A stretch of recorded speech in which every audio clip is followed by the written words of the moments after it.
Bonjour à tous, ce journal de la formation est entièrement consacré à l'apprentissage. Et oui, l'apprentissage qui se développe énormément en France.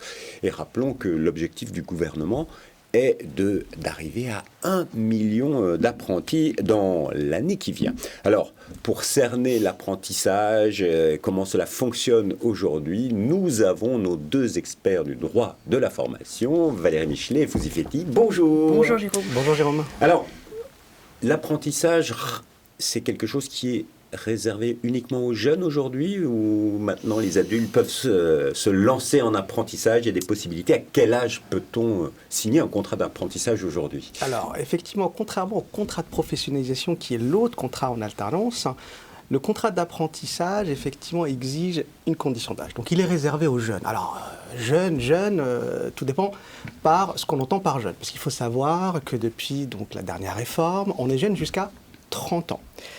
D'autant plus qu'il y a aujourd'hui un certain nombre de dérogations, dont une qui peut intéresser un grand nombre. C'est celle qui consiste à permettre à toute personne engagée dans un projet de création de reprise d'entreprise de signer un contrat d'apprentissage. Et là, il n'y a pas de limite d'âge. Tout le monde peut signer un contrat d'apprentissage. Je prends l'exemple d'une personne qui souhaite reprendre ou créer son entreprise de boulangerie, donc ouvrir une boulangerie. Si elle souhaite effectivement avoir un CAP boulanger, elle a tout à fait la possibilité de signer un contrat d'apprentissage sans condition d'âge.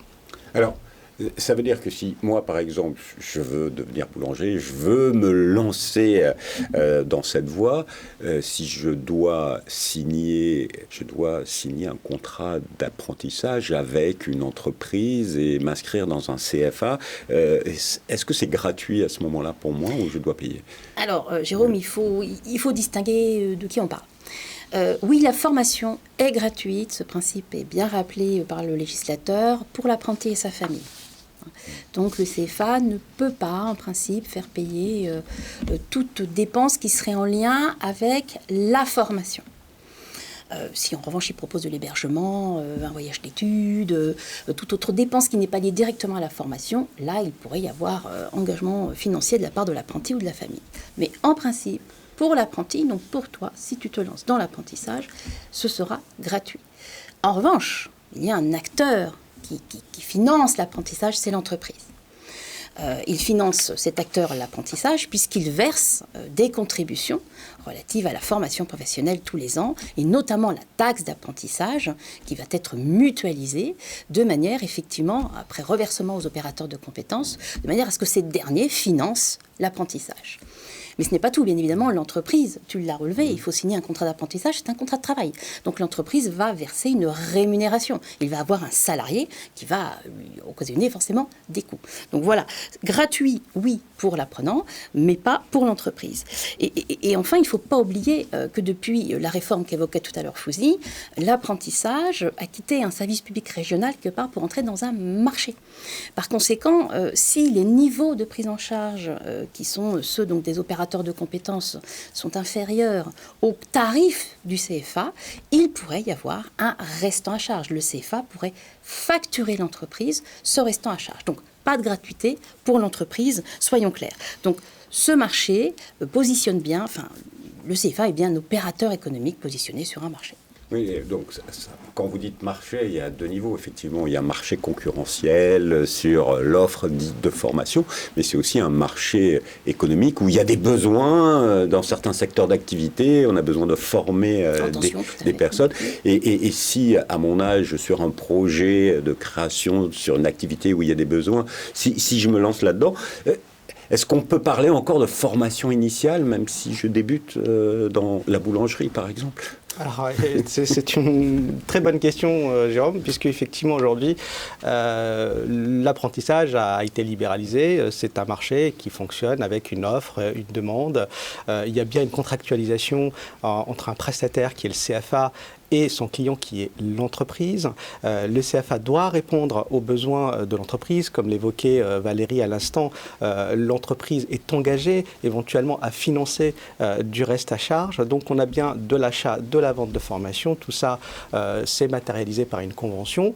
Et on aurait plutôt tendance effectivement à considérer que tout ça finalement fonctionne comme de la formation continue. Néanmoins, il faut reconnaître que le législateur n'est pas allé jusque-là, puisque tout simplement, on a envie que l'apprentissage, en quelque sorte, continue à, bien évidemment, former les futurs, je dirais, travailleurs, mais il faut aussi penser qu'il va falloir former des futurs citoyens, et c'est la raison pour laquelle on a encore des dispositions qui sont empreintes de l'éducation nationale.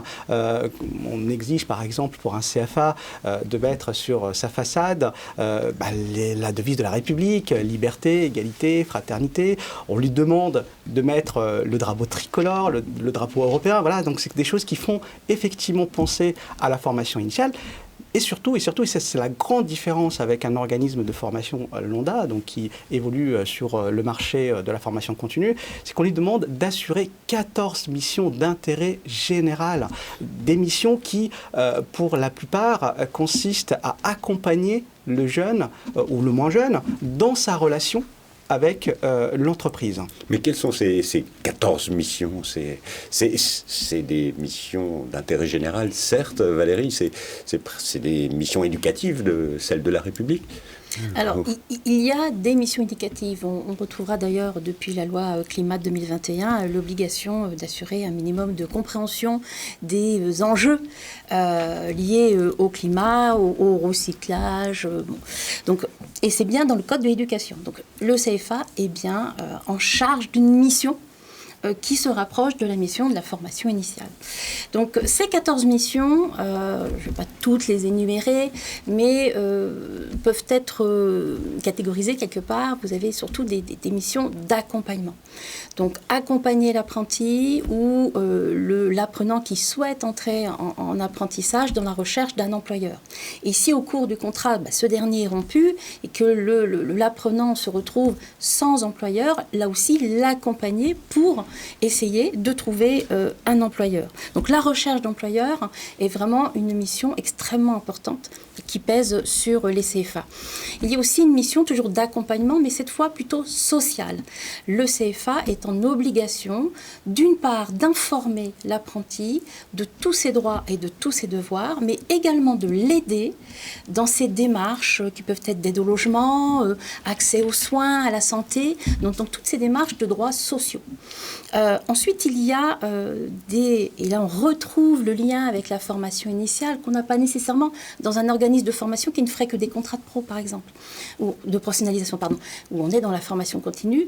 On a l'obligation, quand on est CFA, de favoriser toutes les règles relatives à la mixité, de lutter contre les stéréotypes de genre, de lutter contre les discriminations, quelle que soit leur origine.